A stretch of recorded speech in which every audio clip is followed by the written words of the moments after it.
안녕하세요. 써니북입니다.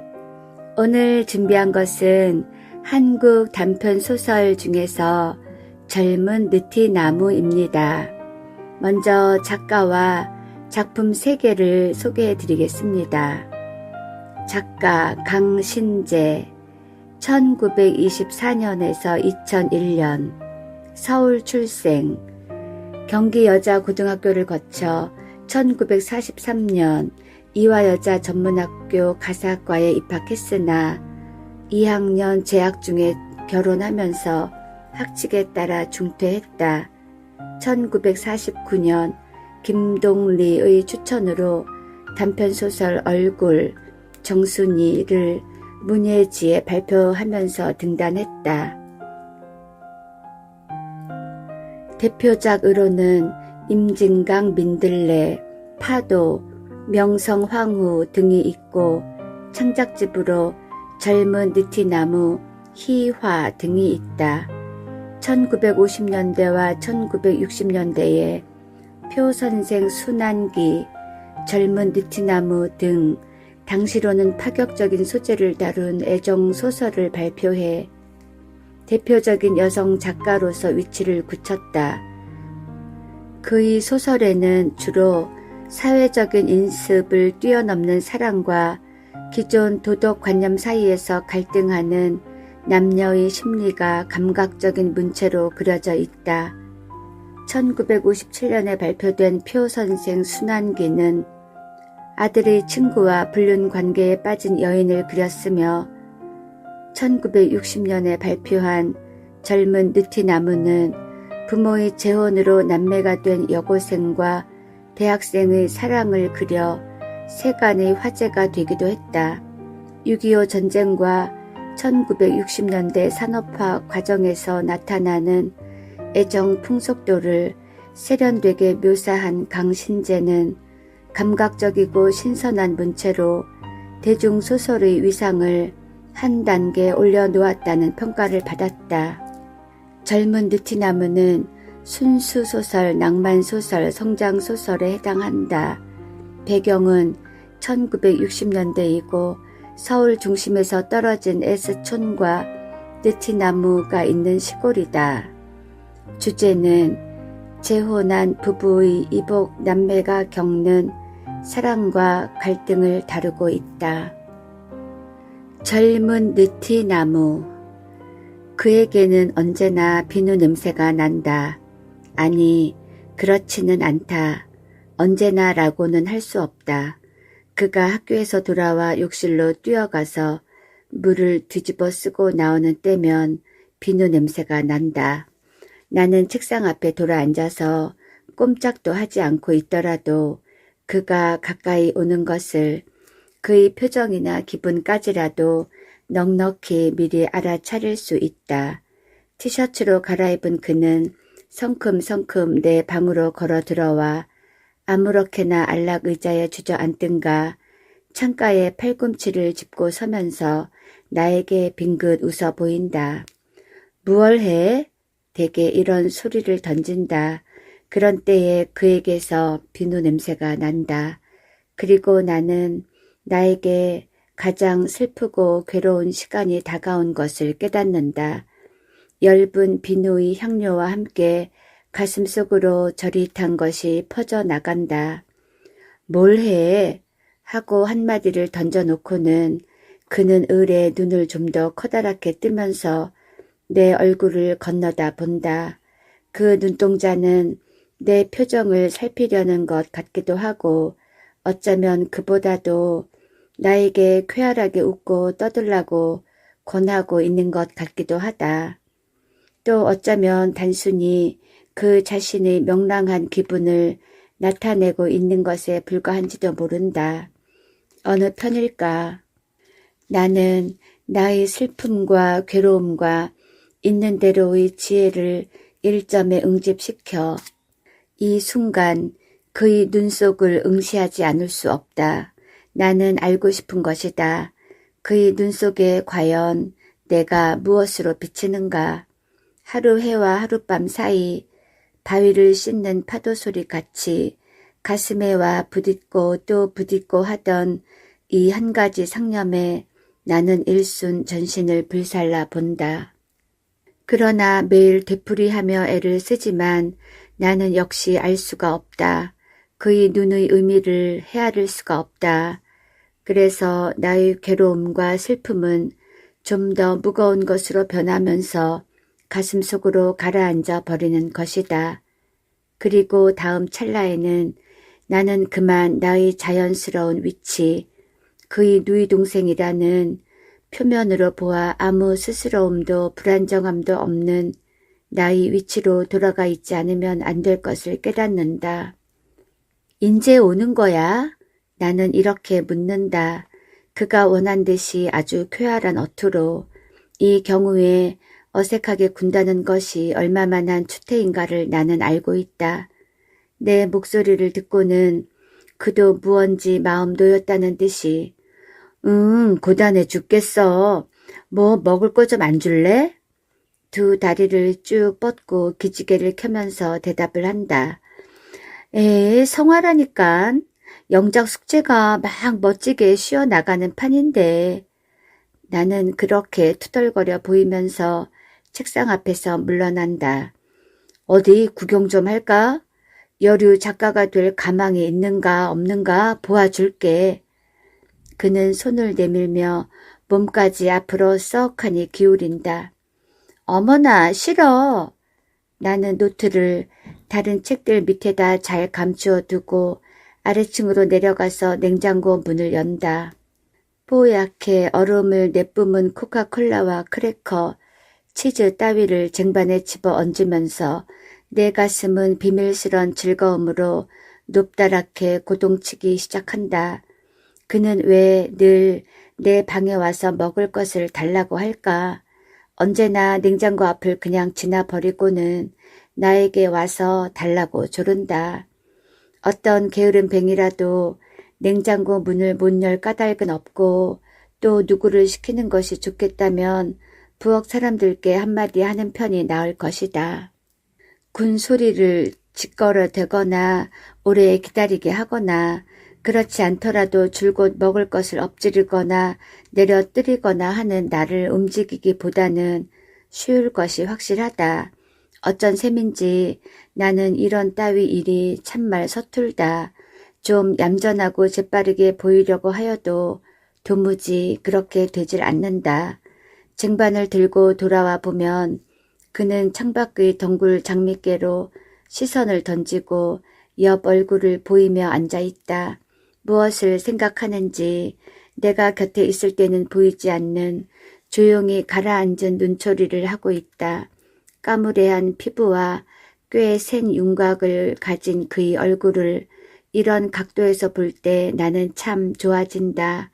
나에게는 보이려 하지 않는 혼자만의 표정도 무언지 가슴에 와 부딪는다. 그의 머리통은 아폴로의 그것처럼 모양이 좋다. 아주 조금 곱슬거리는 머리카락이 몇 올 앞 이마에 드리워져 있다. 고수 머리는 사납다던데? 언젠가 그렇게 말하였더니 아니 그렇지 않아. 수키야 정말 그렇지 않아. 하고 그는 진심으로 변명을 하려 드는 것이었다. 나는 그저 농담을 하였을 뿐이었는데 오늘도 그는 그렇게 내 방에서 쉬고 나더니 전구 칠까? 하며 자리에서 일어섰다. 응? 아니 참 내일부터 중간 시험이라고 하지 않았나? 괜찮아 그까짓 거. 사실 시험이고 무엇이고 없었다. 나는 옷 서랍을 덜컹거리며 흰 셔츠와 곤색 셔츠를 끄집어내었다. 괜히 낙제하려고 하면서도 그는 이내 라켓을 가지러 방을 나갔다. 햇볕은 따가웠으나 나뭇잎들의 싱싱한 초록 사이로 서늘한 바람이 지나가곤 한다. 우리는 뒷산 밑 담장께로 걸어갔다. 낡은 돌담의 좀 허수룩한 귀퉁이를 타고 넘어서 옆집 코트로 미끄러져 들어간다.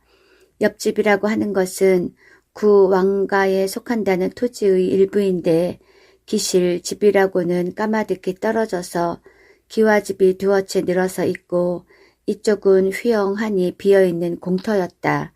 그 낡은 기와집에 사는 사람들은 이 공터를 무슨 뜻에선지 매일 쓸고 닦고 하여서 장판처럼 깨끗이 거두어 오고 있었다.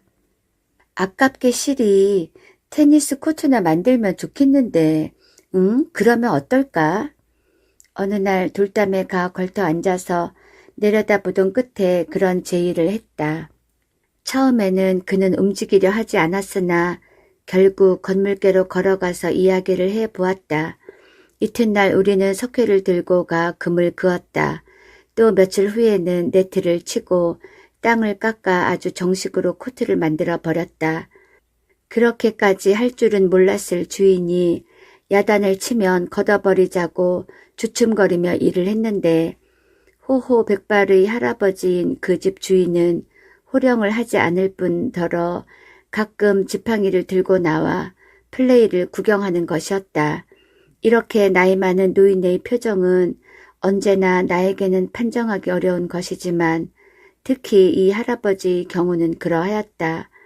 구태여 말한다면 웃고 있는 것 같기도 하고 신기해하고 있는 것 같기도 했지만 또 동시에 하늘 밖의 일을 생각하는 듯 아득해 보이기도 하였으니 기묘했다.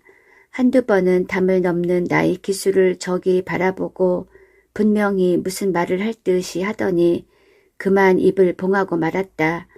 말을 해봤자 들을 법하지도 않다고 짐작을 되었는지 알 수 없었다. 어쨌든 그곳은 아주 좋은 우리 놀이터인 것이다. 물리학 전공의 그는 상당히 공부에도 몰리고 있는 눈치였으나 운동을 싫어하는 샌님도 아니었다. 나는 여기 오기 전에도 테니스를 하고 있었지만 기술이 부쩍 는 것은 대부분 그의 덕분이다.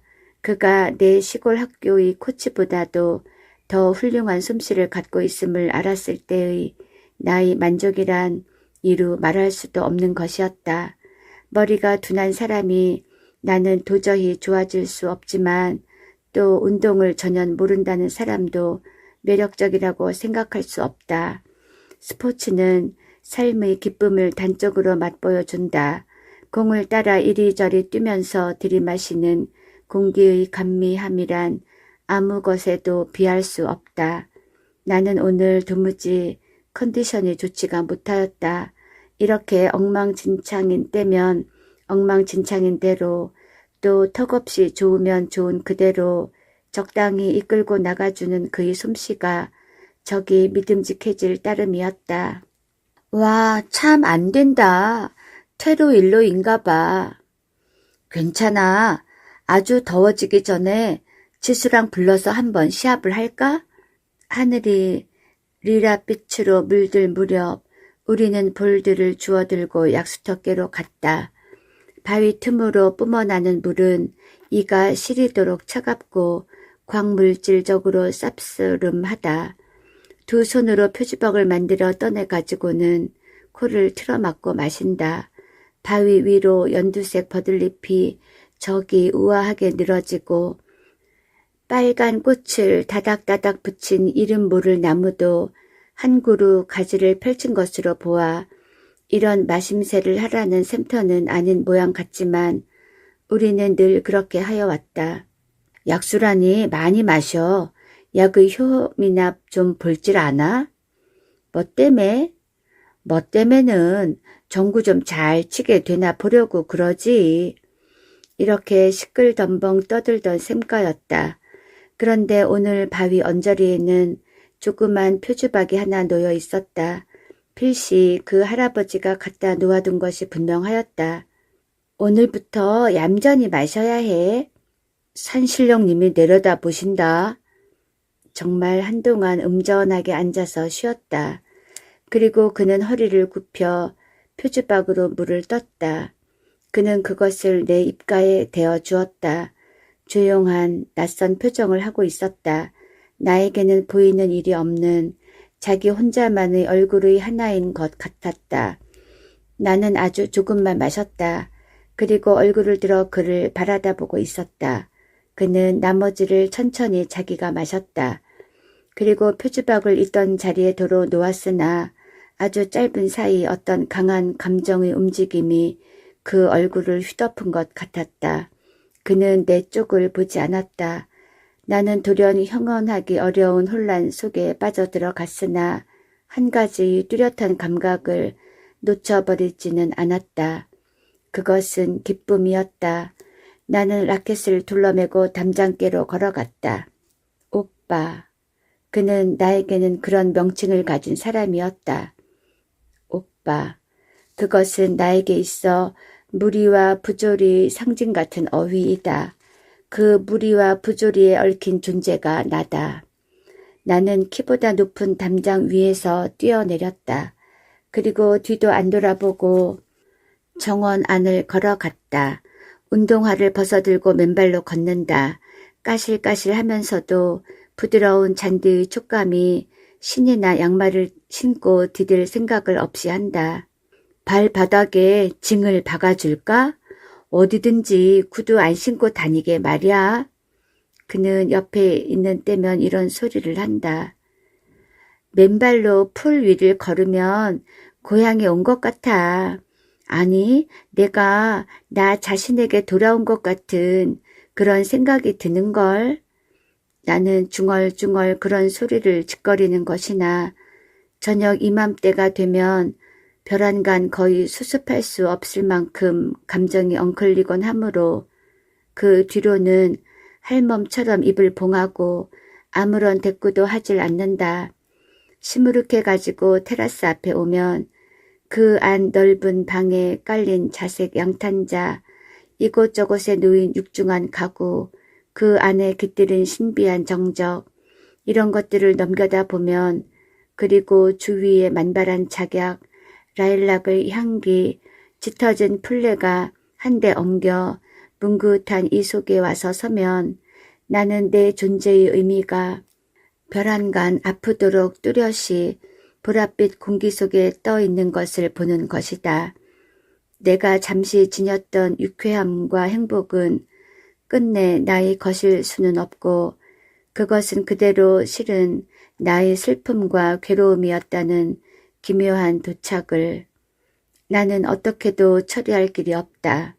오누이 동생, 이런 말은 내 맘속의 혐오와 공포를 자아낸다. 싫다. 확실히 내가 느껴온 기쁨과 즐거움은 이런 범주 내에서 허용될 수 있는 것이 아니었다. 날마다 경험하는 이 보랏빛 공기 속에서의 도착은 참 서글픈 감촉을 갖고 있었다. 나는 그의 곁에 더 오래 머무를 용기조차 없어진다. 검은 눈을 껌벅이면서 그는 또 농담이라도 할 것이다. 내게 더 웃고 더 쾌활해지라고 무언 중에 명령할 것이다. 그가 내게 해줄 수 있는 일은 그것뿐이다. 오늘 나는 가슴속에 강렬한 기쁨을 안았던 까닭에 비참함도 더 한층 큰 것만 같았다. 나는 그곳에 한동안 서 있었다. 그리고 볼을 불룩하니 해가지고 마루로 올라갔다. 번들거리는 마룻바닥에 부연 발자국이 남아난다. 그렇게 마루가 더럽혀지는 것이 어쩐지 약간 기분 좋다. 몸을 씻고는 옷을 갈아입으면서 창으로 힐끗 내다보았더니 그는 등나무 밑 걸상에 앉아 있었다.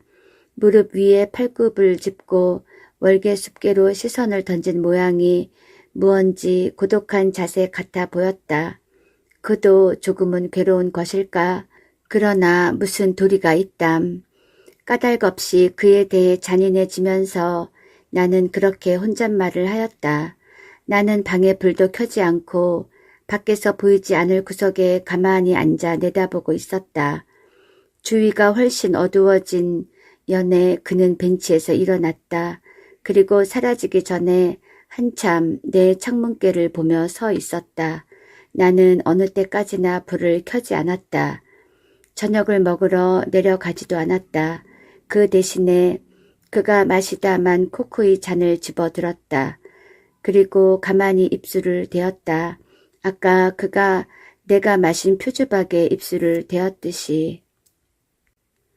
그를 무어라고 부르면 마땅할까? 오빠라고 불러야 한다는 것이 나의 운명이다. 재작년 늦겨울 새하얀 눈과 얼음에 뒤덮여서 서울의 집들이 마치 얼음 사탕처럼 반짝이던 날, 무슈 리에게 손목을 끌리다시피 하며 이곳에 도착한 나에게 엄마는 그를 이렇게 소개했다. 수키의 오빠란다. 인사를 해. 이름은 형규라고 하고. 저 진 보랏빛 양탄자 위에 서서 나는 그의 얼굴을 바라보았다. 물리과 대학의 수재란다. 우리 수키도 시골서는 꽤 재원이라고들 하지만 서울 왔으니까 좀 어리벙벙할 테지. 사이좋게 해줘요. 엄마의 목소리는 가벼웠으나 눈에는 두려움이 어려있는 것 같았다. 엄마는 열심히 청년의 큰 눈을 주시하고 있었다. 브이넥의 다갈색 스웨터를 입고 그보다 엷은 빛깔의 셔츠 깃을 내보인 그는 짙은 눈썹과 미간 언저리에 약간 위압적인 느낌을 갖고 있었으나 큰 두 눈은 서늘해 보였고 날카로움과 동시에 자신에서 오는 너그러움, 침착함 같은 것을 갖고 있는 듯해 보였다. 전체의 윤곽이 단정하면서도 억세고 강렬한 성격의 사람인 것 같았다. 다만 턱과 목 언저리의 선이 부드럽고 델리킷하여 보였다. 키도 어깨폭도 표준형인 듯하고 우선 수제 비슷해 보이기는 하는걸 하고 나는 마음속으로 채점을 하였다. 물론 겉보매만으로 사람을 평가할 만큼 나는 어리석은 계집애는 아니었지만 내가 그의 눈을 쏘아보자 그는 눈이 부신 사람 같은 표정을 하면서 입술 한쪽으로 조금 웃었다. 그것은 약간 겸연쩍은 것 같기도 하였지만 혼자 고소해하고 있는 것 같이도 보였다. 자기를 재어보고 있는 내 맘속을 환히 들여다보는 때문일까. 그러자 나는 반대로 날카로운 관찰을 당하고 있는 듯한 긴장을 느꼈다. 그러나 그는 지극히 단순한 태도로 참 잘 왔어요. 이렇게 집이 너무 쓸쓸해서 아주 좋지 못했는데 하고 한 손을 내밀어서 내 손을 잡았다. 나를 도무지 어린애로만 보았다는 증거일 게고 또 아마 엄마의 감정을 존중한 결과였을 것이다. 아는 게 아니라 엄마의 얼굴에는 일순 안도와 만족의 표정이 물결처럼 퍼져갔다. 나는 이 청년이 엄마에게 어떤 존재인지를 짐작하였다. 말하자면 그들 인공적 모자 관계에 있어서는 항상 세심한 배려가 상호간에 베풀어져야 하는 것이다. 무슈 리는 매우 대범한 성격이어서 만사를 복잡하게 받아들이지는 않는 것 같았다. 그는 그저 미소를 띠고 우리를 바라다 볼 뿐이고 내가 고단할 거라는 소리를 몇 번이나 하였다. 어쨌든 그는 그로부터 나를 수키라고 쉽고도 간단하게 불러오고 있다. 헤이 숙 하고 부르기도 한다. 그리고 나에게 무조건 관대하였다. 지나칠 만큼. 그래서 때로는 섭섭할 만큼. 그러므로 그가 이쯤 내 방에 와서 배가 고프다고 한다거나 손 같은 데에 약을 발라달라고 하게 된 것은 나에게는 대단히 귀중한 변화인 것이다. 그것은 어쨌든 내 편에서는 그를 오빠라고는 도저히 부를 수 없었다. 처음에는 너무 생소하여서 그리고 나중에는 또 다른 이유들로 이것은 무슈 리를 아버지라고 부르기 어렵기보다는 몇 갑절이나 힘든 일이었다.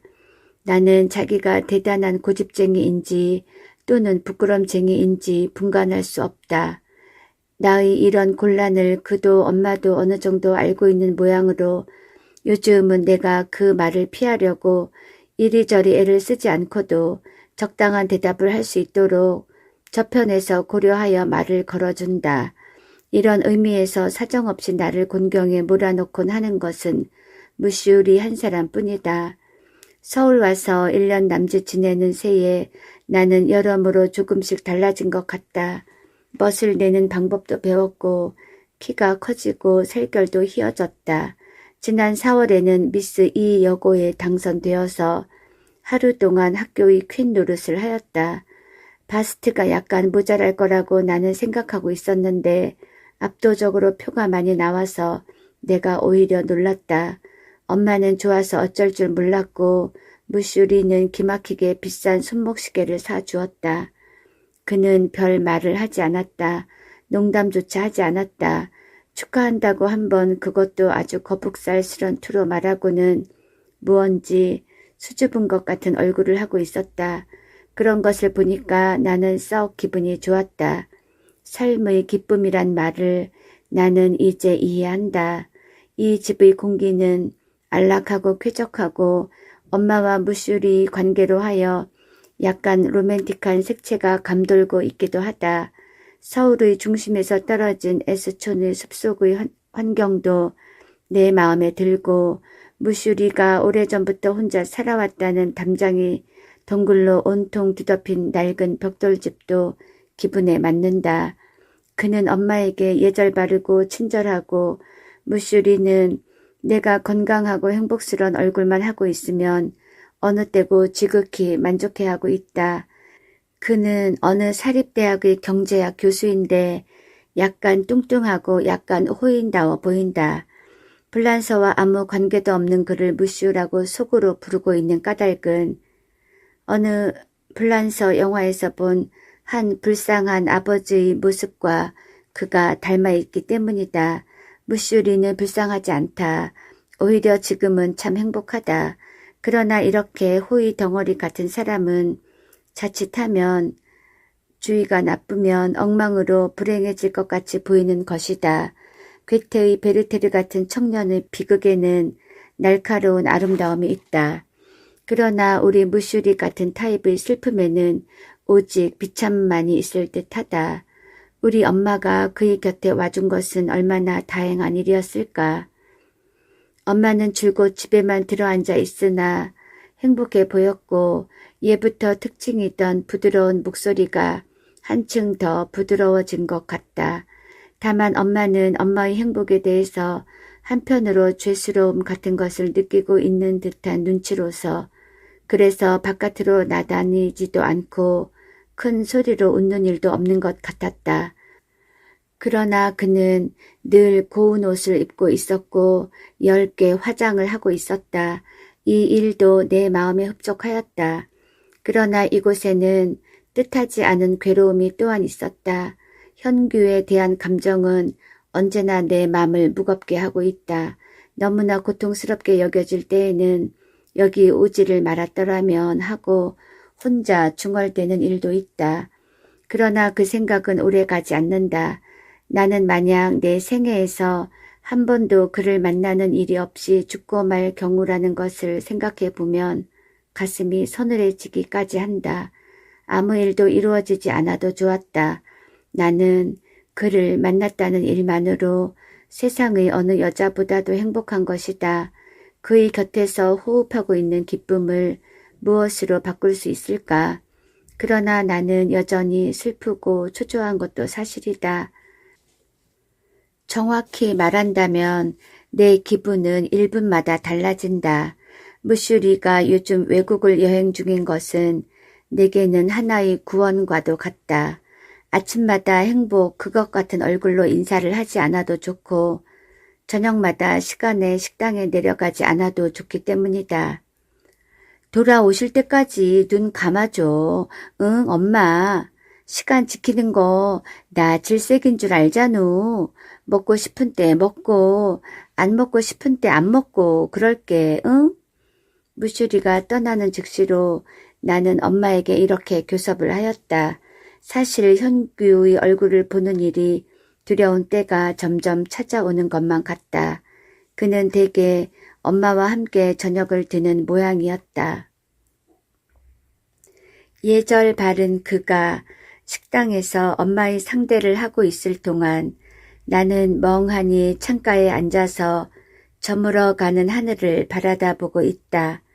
군데군데 작은 집들이 몰려있는 촌락과 풀숲과 번데기는 연못 같은 것들이 있는 넓은 들판 너머에 무디게 빛나며 강이 흐르고 있다. 강은 날씨와 시간에 따라 플래티나 같이 반짝이기도 하고 안개처럼 온통 보얗게 흐려버리기도 한다. 하늘이 보랏빛으로부터 연한 잿빛으로 변하여 가는 무렵이면 그 강도 부드러운 회색 구름과 한 덩이가 되었다. 나는 여러 가지 감정이 뒤범벅이 된 혼란 상태에서 자기를 건져내야 한다고 어두운 강물을 바라보며 늘 생각하는 것이었다. 마음 가는 대로 몸을 내맡길 수 없는 것이 나의 입장이고 또 그 마음 가는 일 자체에 대해서도 분열된 생각을 수습할 수가 없었다. 현규를 사랑한다는 일 가운데 죄의식은 없었다. 그런 것은 있을 수 없었다. 그러나 엄마와 무슈리를 그런 의미에서 배반하는 것은 곧 내 사람 전부의 파멸을 의미하는 것이었다. 파멸이라는 말의 캄캄하고 무서운 음향 앞에 나는 떨었다. 이곳에 오기 전에 나는 시골 외할아버지 집에 있었다. 3, 4년 전까지는 엄마와도 함께 그리고 그 후로는 할머니, 할아버지와 단 셋이서 일하는 사람들은 여럿 있었고 과수원을 지키는 개도 여러 마리, 그 중에는 내가 특별히 귀여워한 진돗개 복동이도 있었지만 나는 언제나 못 견딜 만큼 적적하였다. 엄마가 서울로 떠난 후에는 마음이 막 쓰라린 것을 참아야 했지만 그 엄마가 같이 있었을 때에라도 나는 우리의 생활에서 마음 든든하다거나 정말로 유쾌하다거나 하는 느낌을 가져본 일은 없다. 젊고 아름다운 엄마가 언제나 조용히 집안에서 세월을 보내고 있는 일은 내게 어떤 고통을 주었다. 그 무릎 위에는 늘 내게 지어 입힐 고운 헝겊 조각이나 털실 같은 것이 얹혀 있었지만 그리고 그 입에서는 늘 나에 관한 이야기가 흘러나왔지만 나는 그것이 불만이고 불안하기조차 하였다. 그런 걸 만들어주지 않아도 좋으니 다른 애들 엄마처럼 집안 살림에 복귀여서 때로는 악도 쓰고 나더러 야단도 치고 어린애도 둘러엎고 다니고 말하자면 그녀 자신의 생활을 하고 있으면 나도 흐뭇할 것 같았다. 할아버지도 나에게와 마찬가지로 엄마에게도 그저 유하고 부드럽기만 하였다. 엄마의 그림자 같은 생활은 언제부터 시작되었는지 기억할 수 없다. 사변과 함께 우리가 시골 할아버지 댁으로 내려가던 때, 그러니까 지금부터 10년 전쯤에도 이미 그랬었고 또 그보다 전 서울서 국민학교에 입학하던 그 즈음에도 역시 그런 느낌이던 것을 잊지 않고 있다. 아버지에 관하여 나는 아무것도 모른다. 돌아가셨다는 설명을 언젠가 들은 적이 있었으나 어쩐지 정말 같지 않다는 인상으로 남아 있었다. 사변 후에 너희 아버지는 돌아가셨다 하고 할머니가 일러주셨는데 이때의 말투에는 특별한 것이 깃들여 있어서 그 후로는 그것이 진심이거니 여기고 있다. 아마 나의 엄마와 아버지는 내가 아주 어릴 적부터 별거하고 있었고 그러는 사이 그들은 다시 만나는 일도 없이 사별하고만 모양이었다. 어쨌든 나는 내 부친에 관해서 아무런 의식도 감정도 갖고 있지 않다. 윤이라는 내 성이 그로부터 물려받은 유일의 것이지만 흔한 성이라고 느낄 뿐이다. 무슈 리가 피난지에서 할아버지의 과수원을 찾아온 것은 어떤 경위를 지난 뒤였는지 나는 알 수 없다. 그날 나뭇가지에 걸터 앉아서 사과를 베어 먹고 있노라니까 좀 뚱뚱한 낯선 신사가 걸어왔다. 대문 앞에서 망설이듯이 멈추었다가 모자를 벗어들고 걸어 들어왔다. 대문 앞에서 망설이듯이 멈추었다가 모자를 벗어들고 걸어 들어왔다. 나무 밑을 지나갈 적에 사과 씨를 떨어뜨렸더니 발을 멈추고 쳐다보았으나 웃지도 않고 그냥 가버렸다. 도무지 어수선하기만 하다는 얼굴이었다. 나중에 방 안에서 정식으로 인사를 하였는데 그때의 판단으로는 나무 위로부터 환영받은 일은 까맣게 기억하지 못하는 것 같았다. 그는 하룻밤 체류하지도 않고 되돌아갔다. 그리고 할아버지와 할머니에게는 대단히 중요한 의논거리가 생긴 모양이었다. 밤에 가끔 사과밭 사이를 혼자 걷는 엄마를 보게 되었다. 무슈리는 한 번 더 다녀갔다. 그리고 얼마 후에 엄마는 상경하였다. 애초에 그렇게 혼인을 정했더라면 애 고생을 안 시키는 걸.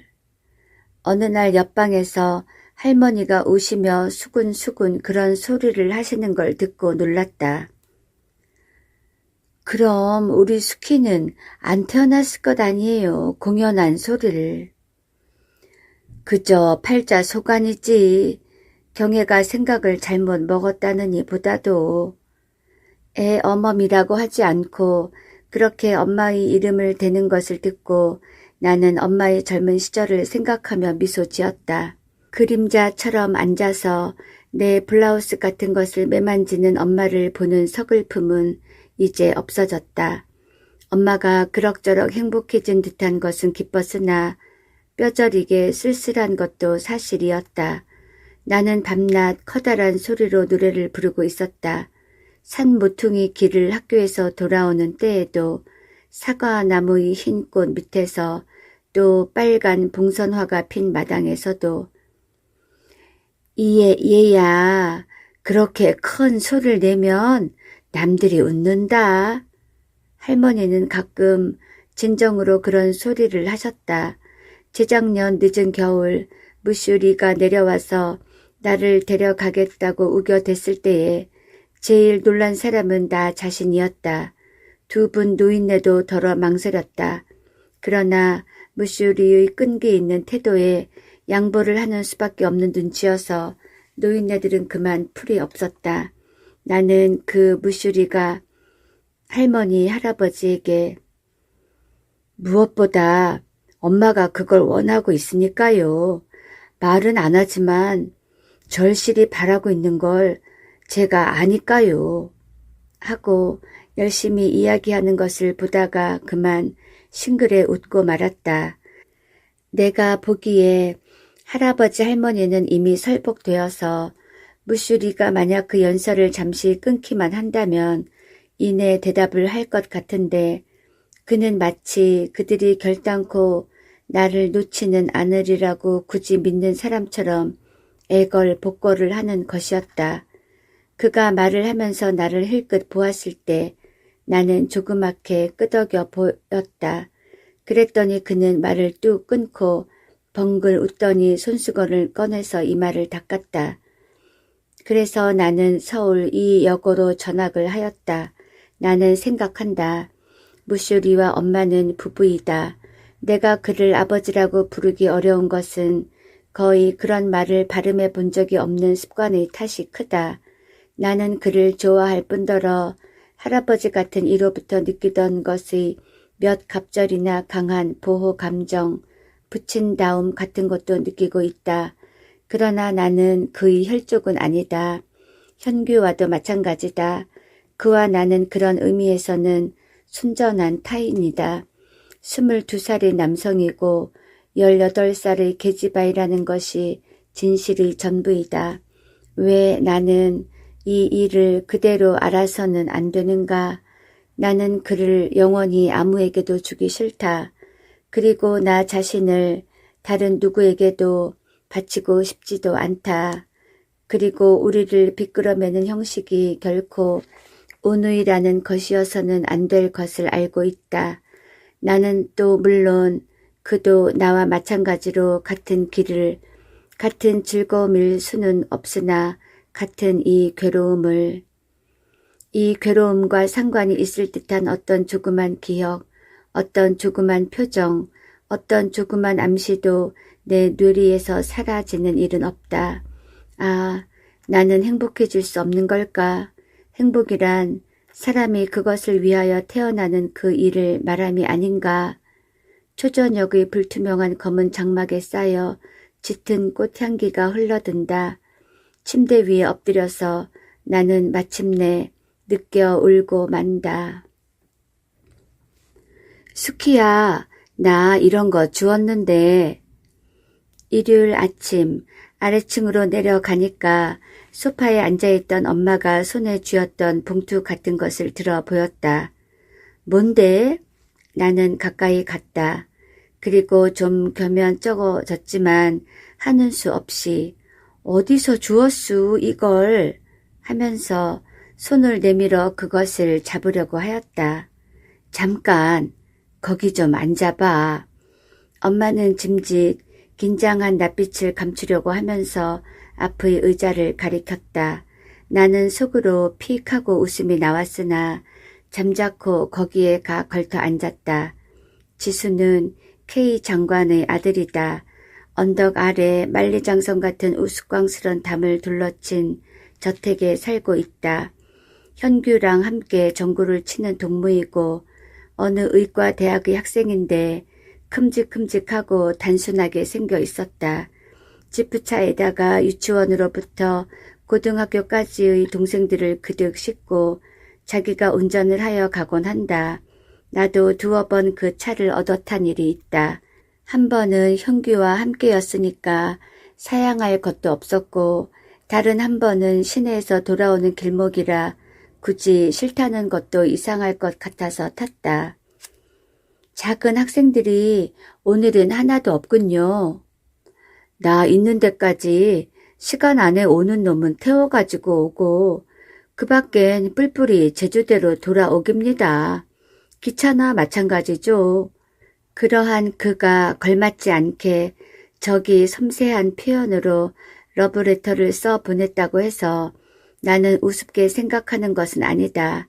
그러나 엄마의 엄숙한 표정은 역시 약간 난센스가 아닐 수 없었다.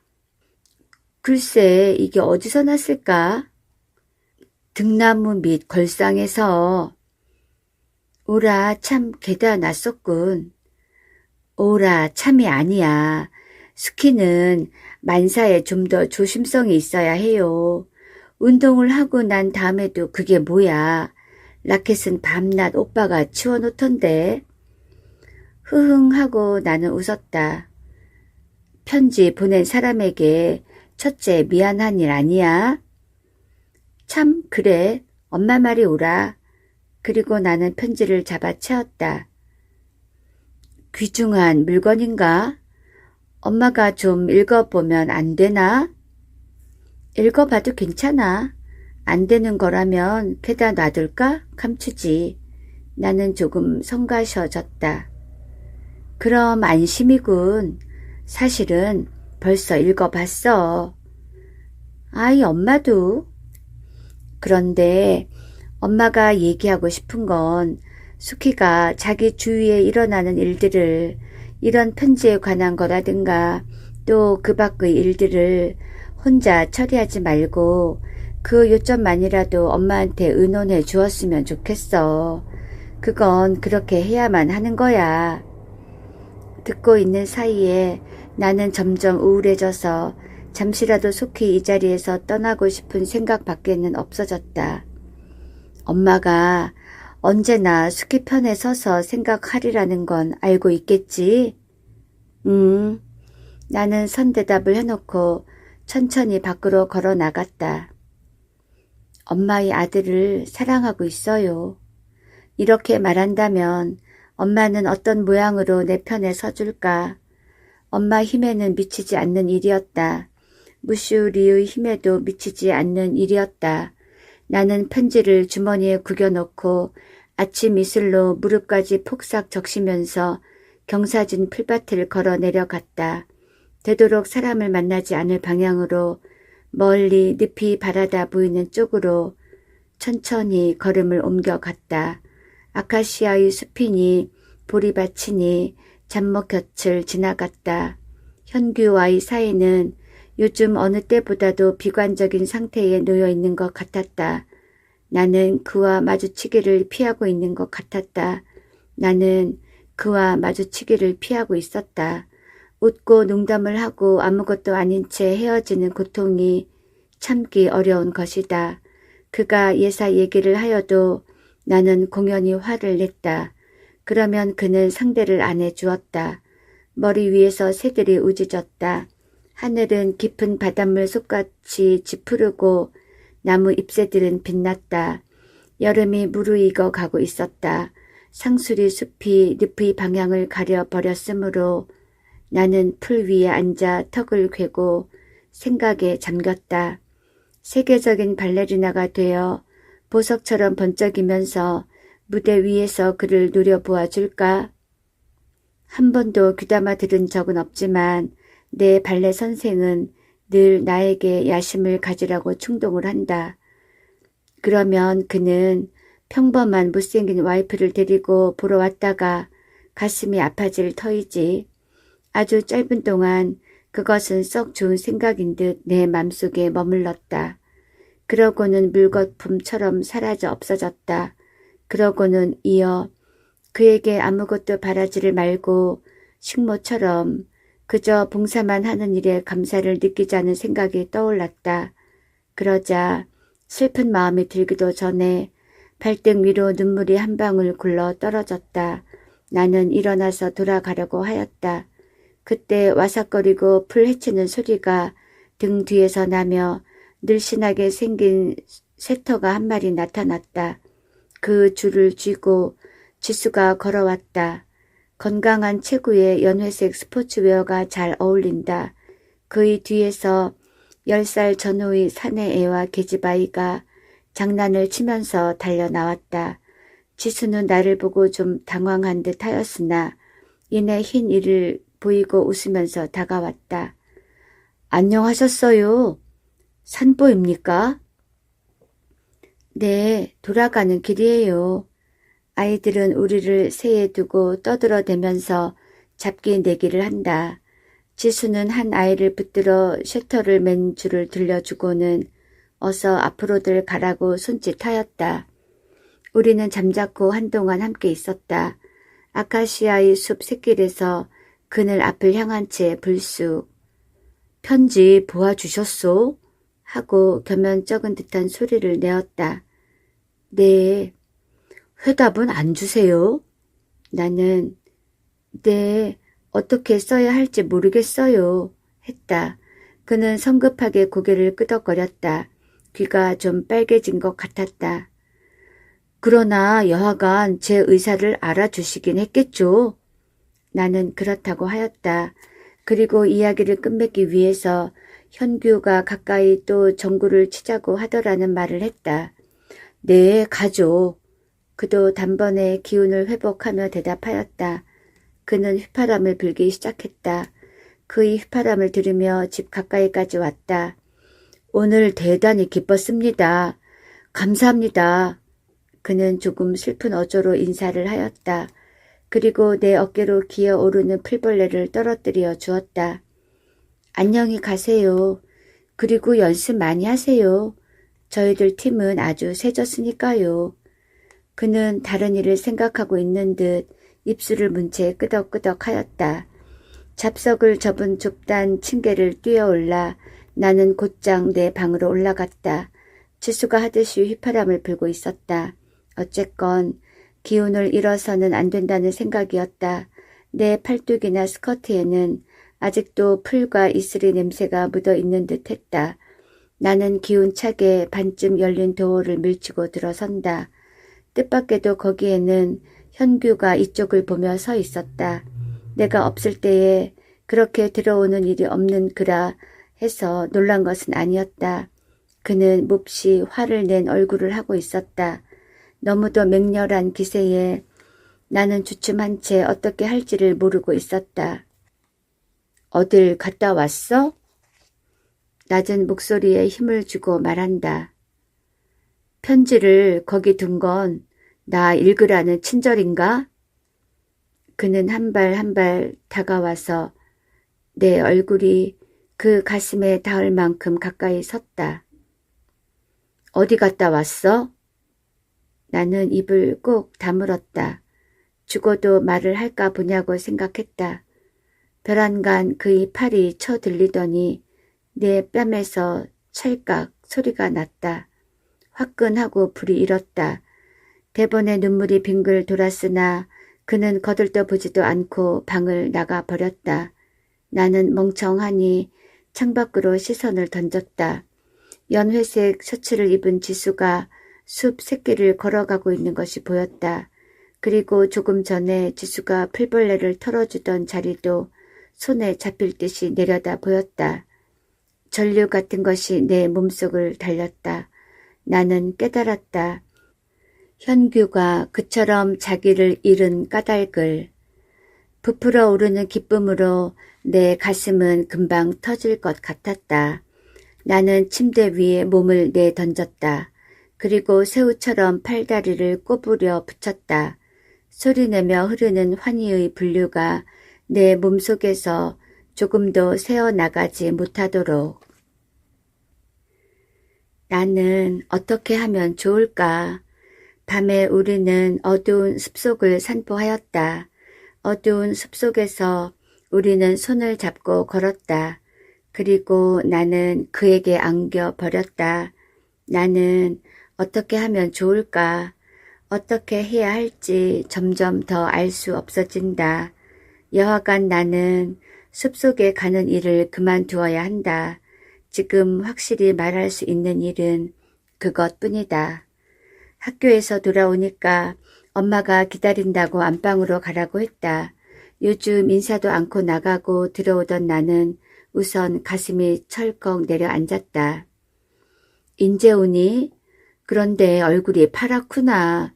어디 나쁜 것 아니야? 엄마는 내 이마에 손을 얹어 보았다. 오빠는 밤 늦어야 돌아오고 수키도 이렇게 부르지 않으면 보기 어렵고. 엄마는 조금 웃었다. 아무것도 알지 못하는 웃음 같았다. 편지가 왔는데 어쩌면 엄마가 미국에 가야 할지 모르겠어. 그렇게 되면 1년이나마 아마 그쯤은 못 돌아올 것 같은데 수키하고 오빠를 버리고 가기도 어렵고 그래 싫다고 몇 번이나 회답을 냈지만 엄마는 조금 외면을 하였다. 어떨까? 오빠는 찬성을 해 주었는데 그러면서 내 눈속을 들여다 보았다.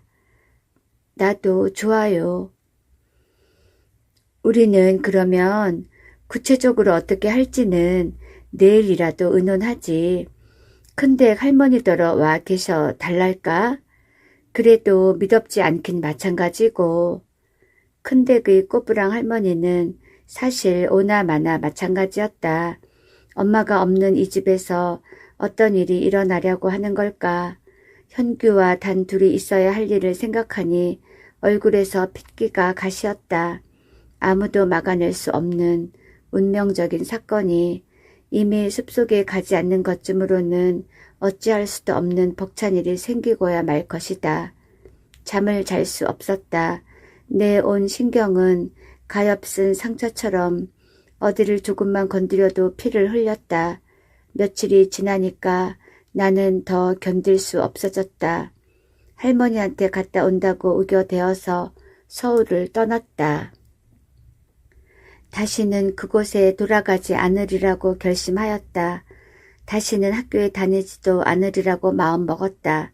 내 삶은 일단 여기서 끝막았다고 그렇게 생각을 가져야만 이 모든 일이 수습될 것 같이 여겨졌다. 그것은 칼로 살을 도려내는 듯한 아픔이었다. 그러나 다른 무슨 일을 내 머리로 생각해낼 수 있었을까? 날이면 날마다 나는 뒷산에 올라갔다. 1시간 남짓한 거리에 여승들의 절이 있다. 나는 절이라는 곳이 몹시 싫었으나 거기를 좀 더 지나가면 마음에 드는 장소가 나타났다. 들장미의 덤불과 젊은 나무들의 초록이 바람을 바로 맞는 등성이었다. 바람을 받으면서 앉아있곤 하였다. 젊은 느티나무의 구루 사이로 들장미의 엷은 훈향이 흩어지곤 하였다. 터키 블루의 원피스 자락 위에 흰 꽃잎은 찬란한 하늘 밑에서 이내 색이 바라고 초라하게 말려들었다. 그리고 있다가 시선을 들었다. 다음 찰나에 나는 나도 모르게 일어서 있었다. 현규였다. 그는 급한 비탈을 올라오고 있었다. 입을 일자로 다물고 언젠가처럼 화를 낸 것 같은 얼굴이었다. 아니, 일자로 담은 입은 좀 슬퍼 보여서 화를 낸 것 같은 얼굴은 아니었다. 그가 2, 3미터의 거리까지 와서 멈추었을 때 나는 내 몸이 저절로 그 편으로 내다른 것 같은 착각을 느꼈다. 사실은 그와 반대로 젊은 느티나무 둥치를 붙든 것이었다. 그래, 수키, 그 나무를 놓지 말어. 놓지 말고 내 말을 들어. 그는 자기도 한두 걸음 뒤로 물러서면서 말하였다. 그 얼굴에는 무언지 참담한 것이 있었다. 수키는 돌아와서 학교에 가야 해. 무엇이고 다 잊고 공부를 해야 해. 나도 그렇게 할 작정이니까. 우리는 헤어져 있어야 해. 헤어져서 공부해야 해. 어머니가 떠나시려면 비용도 들 테니까 집은 남 빌려주자고 말씀드렸어. 내가 갈 곳도 생각해 놓고 수키도 어머니 친구 댁에 가 있으면 될 거야. 그렇게 헤어져 있어야 하지만 수키, 우리에겐 길이 없는 것은 아니야. 내 말을 알아들어 줄까? 그는 두 발로 땅을 꾹 딛고 서서 말하였다. 나는 느티나무를 붙들고 가늘게 떨고 있었다. 그때 숲속에서의 일은 우리에게는 어찌할 수도 없는 진실이었어. 우리는 이 일을 부정하고는 살아가지도 못할 거야. 우리는 다시 만나기 위해서 헤어지는 것이야. 우리에겐 길이 없지 않아. 외국에 가든지. 그는 부르진 손등으로 얼굴을 닦았다. 내 말을 알아줄까, 수키? 나는 눈물을 그득 담고 끄덕여 보였다. 내 삶은 끝나버린 것이 아니었다. 나는 그를 더 사랑하여도 되는 것이었다. 이제는 집에 돌아오겠다고 약속해 주겠지? 내일이건 모레건 되도록 속히. 나는 또 끄덕여 보였다. 고마워, 그럼. 그는 억지로 조금 미소하였다. 그리고 빙글 몸을 돌려 산비탈을 달려 내려갔다. 바람이 마주 불었다. 나는 젊은 느티나무를 안고 웃고 있었다. 펑펑 울면서 온 하늘로 퍼져가는 웃음을 웃고 있었다. 아, 나는 그를 더 사랑하여도 되는 것이었다.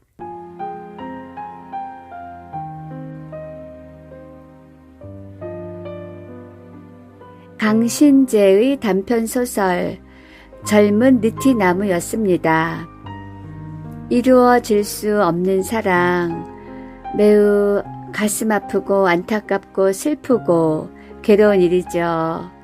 혹시 우리 구독자님들께서는 이루어질 수 없는 사랑을 한 적이 있으실까요? 오늘도 편안하고 행복한 밤 되시기를 바랍니다.